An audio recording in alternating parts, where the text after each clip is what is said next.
एक शांत गाव, एक प्रेमविवाह आणि त्यात डोकं वर काढलेलं अनैतिक नातं आणि अखेर रक्ताच्या थारोळ्यात पडलेलं एक निष्पाप शरीर.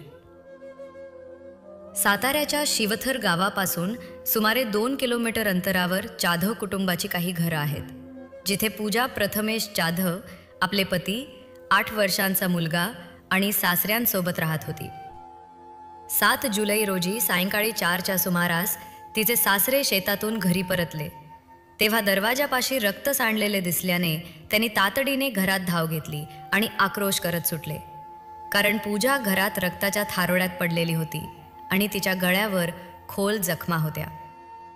पोलिसांना लगेच बोलावण्यात आलं आणि केवळ 12 तासात आरोपीसह हत्येचं कारणही समोर आलं. पूजाच्या प्रियकराने अनैतिक संबंधातून तिची हत्या केली होती. पण दोघात नक्की काय बिनसलं होतं?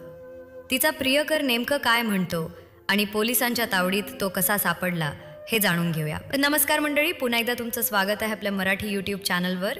2015 साताऱ्यातील शिवथर गावातील पूजा आणि प्रथमेश यांचा प्रेमविवाह झाला होता आणि 2 वर्षात म्हणजे 2017 त्यांना एक मुलगा झाला. पण त्याच काळात त्यांच्या वैवाहिक आयुष्यात वादळ आलं 2019 पूजाचे अक्षय रामचंद्र साबळे या स्थानिक युवकाशी अनैतिक संबंध सुरू झाले, जो प्रथमेशचा मित्र होता आणि त्यांच्या घरी येणं जाणं होतं. तेथूनच त्यांच्या संबंधांची सुरुवात झाली.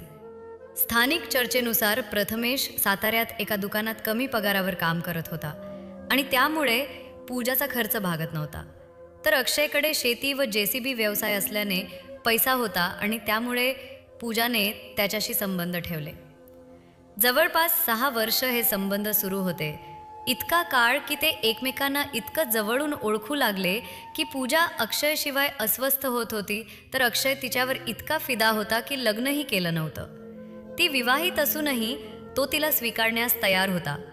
पूजा देखील त्याच्यासोबत लग्न करायच्या विचारात होती, परंतु प्रथमेश आणि 8 वर्षाच्या मुलाच्या अस्तित्वामुळे ती दोलायमान होती. तरी अक्षय तिला घरातून पळून जाण्याची गळ घालत होता आणि त्यांचं प्रकरण गावभर पसरू लागलं. गावातील आणि पूजाच्या घरच्यांना त्यांच्यातील संबंधांची कल्पना आली आणि तिला समजावून सांगितलं जाऊ लागलं की हे चुकीचं आहे, तुझं मूल आहे, समाजात बदनामी होईल, आणि त्यामुळे ती थोडीशी विचलित झाली. मात्र अक्षय काहीही ऐकायला तयार नव्हता. त्याला तीच हवी होती आणि तिच्या नकारानंतर त्यांच्यात वादविवाद वाढू लागले.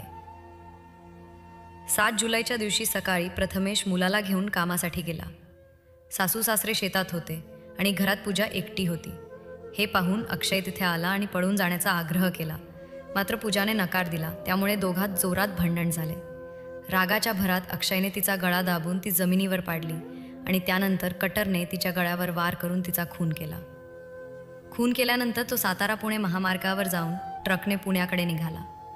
दुसऱ्या बाजूला पूजाचे सासरे संध्याकाळी घरी आले आणि पूजाचा मृतदेह पाहून त्यांनी मुलाला फोन केला व पोलिसांना कळवले. पोलिसांनी घटनास्थळी पंचनामा करून अक्षयचा शोध सुरू केला. गावकऱ्यांकडून माहिती मिळाल्यानंतर मोबाईल लोकेशनवरून तो पुण्याच्या स्वारगेट परिसरात असल्याचे समजले आणि तिथून त्याला अटक करण्यात आली. फक्त 8 तासात आरोपी अटकेत आला आणि त्याने गुन्हा कबूल करत सांगितलं की पूर्वी पूजा तयार होती, पण नंतर तिने नकार दिला म्हणून त्याने खून केला. सद्यस्थितीत अक्षय पोलिसांच्या ताब्यात आहे. आणि शेवटी प्रश्न उभा राहतो, प्रेमविवाह करूनही परपुरुषाशी अनैतिक संबंध ठेवणारी पूजा दोषी की तिच्या प्रेमात अंध झालेला अक्षय, ज्याने विवाहित स्त्रीसोबत पळून जाण्याचा हट्ट धरला? पण या पलीकडेही एक मोठा प्रश्न उरतो. माणसाने भावना आणि जबाबदारी यामध्ये नेहमीच तोल साधायला हवा. प्रेमात पडणं सहज आहे, पण त्या प्रेमामधून जर कुणाचं आयुष्य उद्ध्वस्त होत असेल तर ते प्रेम नव्हे तर स्वार्थ ठरतो. कोणत्याही नात्याच्या पायाभूत रचनेत विश्वास आणि संयम हेच खरे आधारस्तंभ असतात. म्हणूनच कोणत्याही नात्यात अतिरेक आणि जबाबदारीचा विसर दोघांनाही धोक्याच्या उंबरठ्यावर नेतो. नातं टिकवायचं असेल तर संवाद ठेवा, समजून घ्या आणि चुकीची दिशा घेतल्यास थांबा, कारण एक चुकीचा निर्णय अनेक आयुष्य उद्ध्वस्त करू शकतो. या घटनेबद्दल तुमचं मत काय आहे? आम्हाला कमेंटमध्ये नक्की कळवा. धन्यवाद.